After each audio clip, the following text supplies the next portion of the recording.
Most podcasters choose their content pillars at the worst possible time, during launch. Before they've even recorded a single episode, before they knew who would actually show up to listen. You, like many podcasters, sat down and brainstormed the handful of topics your show would cover. You wrote them down, then probably never looked at them again. Now, we have to do that to at least get our show going in the right direction, right? But here's the problem with that. That version of you who picked those topics knew the least about your show that you would ever know. Hey friend, welcome back to Christian Podcasting Secrets. I'm your host, Tammy Munson. And today we're talking about content pillars. The 3, 4, even 5 topics that your podcast comes back to again and again. And I'm going to say this that might sting a little bit. You know me by now. Yours may be wrong. Not wrong forever. Maybe just wrong now. Maybe wrong because you picked them once and you let them harden while your show and your listener was growing. So today we're going to fix that. Are you ready? Okay, let's go.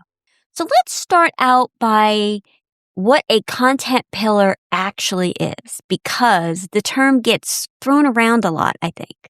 Now, these are a handful of topics your podcast keeps returning to. The recurring themes a regular listener could name if you asked her what your show was about. Now, good ones do 2 things at once. They keep you focused and consistent. And they tell you, your listener, exactly what to expect when she presses play. So where does the break happen? Well, pillars aren't supposed to be permanent.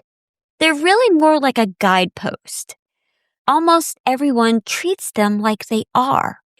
You pick them once, and then every month you reach for the same familiar buckets, not because they're still the right ones, but because they're already there.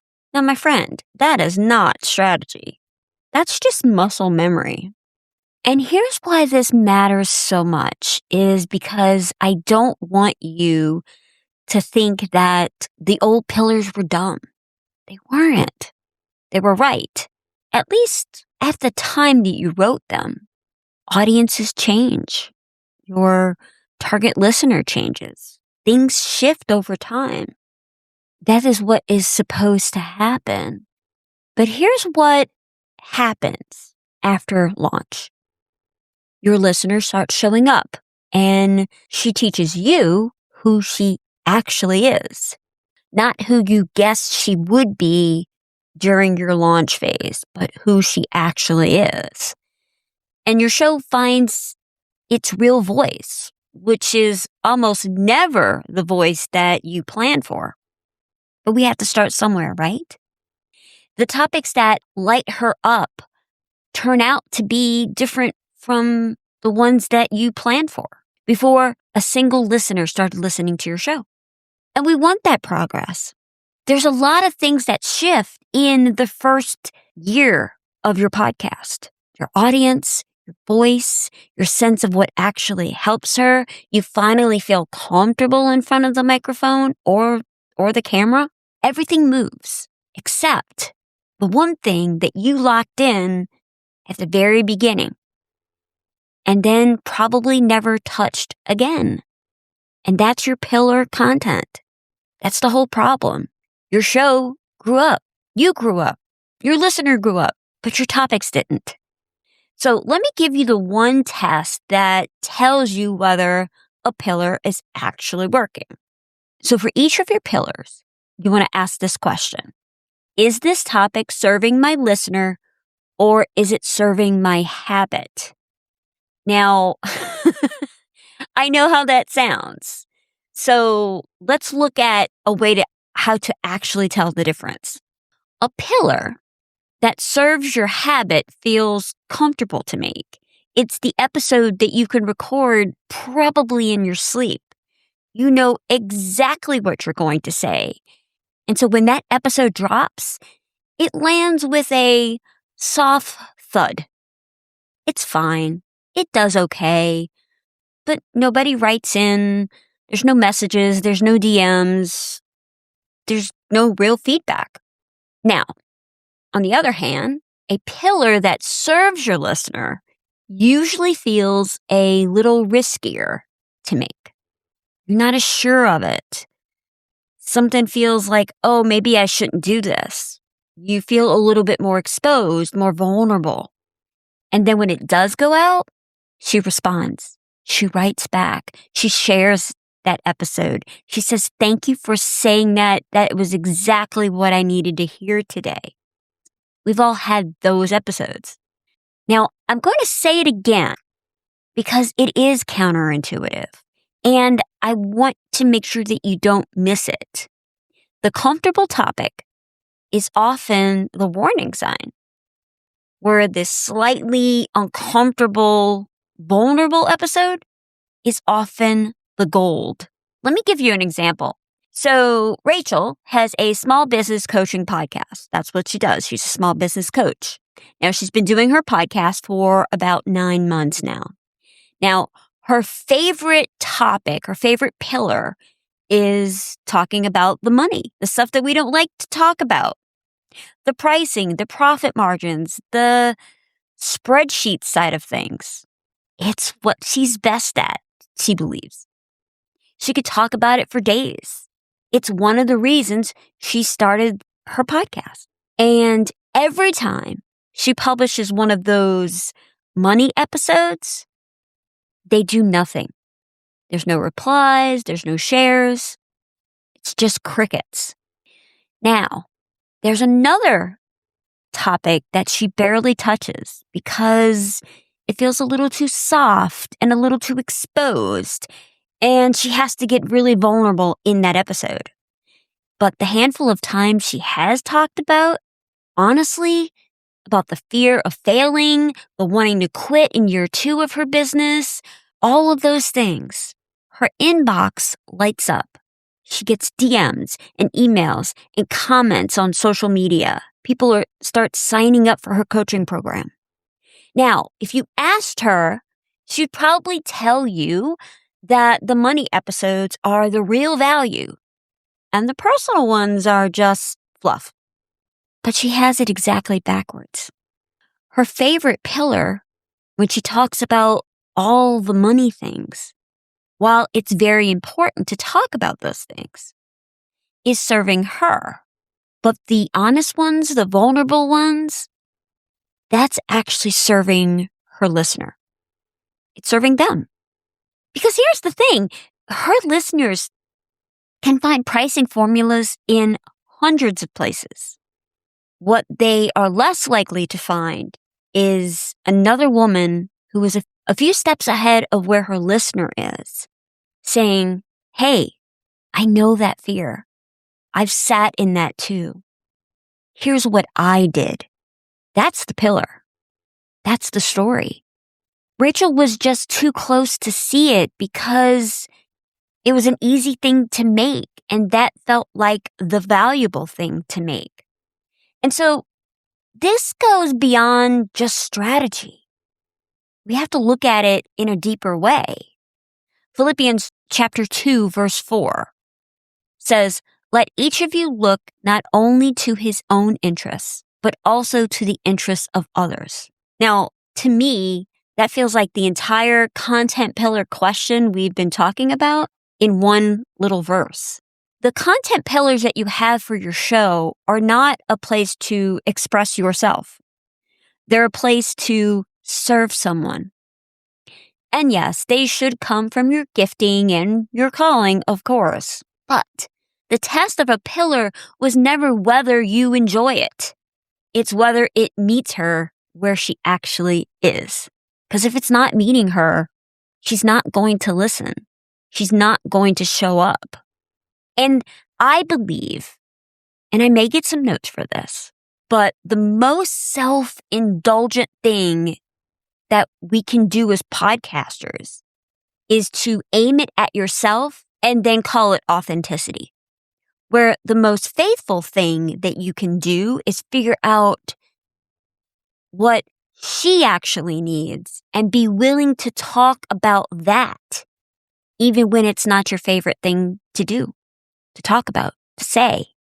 So I want to take a quick pause because I think this particular episode connects to something that you've heard me talk about before, and that's the podcast clarity audit. And I want you to think of that as a real diagnosis for your show. So what this is I dig into your podcast, where it stands today and where you'd actually like to take it. I also take a look at what's landing, what's quietly holding you back. I look at the analytics. I look at your show titles. I look at some of the engagement that's happening. And then we talk through it.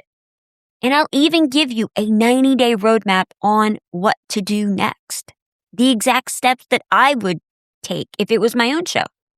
Now, I only do a few of these each month because of the time that's required for each audit. And generally, the spots fill up pretty quick. So you, my friend, if you have been feeling stuck or you know something's off, you just can't put your finger on it, this is exactly why I created the Clarity Audit. So I want you to sign up for it today. Head over to wildfirecreativecompany.com/podcast clarity audit. I'll drop that link in the show notes for you too. Okay, let's get back to it. Time to get practical, because today I want to walk you through what a real pillar audit is. So grab your notebook and your favorite pen, because you're going to want to actually write this down. Now, step 1, find your real pillars, not the ones on your old branding document that you started when you were working on all the launch things for your show. What the real ones actually are. So what you're going to do, pull up your last 15 episodes. Now, if you have fewer than that, that's perfectly okay. Use everything that you currently have published. Go down the list one at a time and write 1 or 2 words next to each episode about what it actually was about. Not the title, the real topic. Now, look at your list of topics and group the ones that are essentially the same. Those groups are your real pillars. Now, you're probably going to end up with about 4 or 5. And I'm pretty sure that you're going to find at least one that you didn't know that you had, and one that you were sure you had that's barely shown up in months. Okay, step 2. I want you to put a response score next to each pillar. And I want a real number, not a feeling, because our feelings lie to us. Data tells us the truth. So go back through those same episodes, and for each one, count the actual response that you got. A reply, a share, a save, a DM, comments on social media, anybody mentioning it to you in real life. Write that number down next to your episode. Then add up the responses for each pillar and see which topics are actually pulling their weight. I want to encourage you to be real honest here. The pillar you love personally does not get bonus points. Only the responses and the engagement counts. So if you're looking at your analytics, and even if you're only getting, let's say, 20 downloads per episode, one pillar will have pulled slightly a little more ahead than the others. That little bit more is the signal, and I want you to follow that. Because what you're looking for is the gap.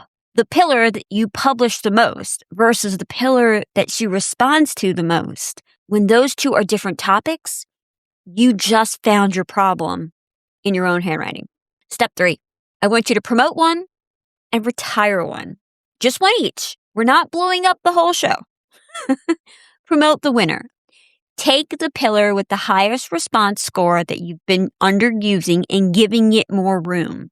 More episodes, maybe a better spot on your calendar. You talk about it more on social media.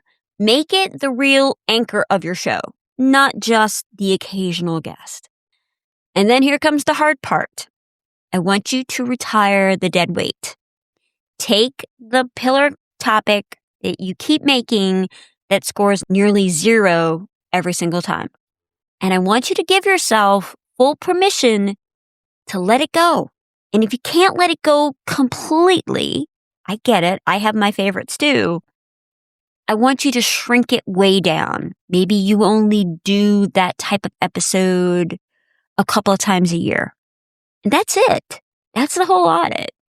By the way, I also do this for you in the podcast clarity audit as well. So go find your real pillars, score them on her response, not your emotions, and then feed the one that's working and starve the one that isn't.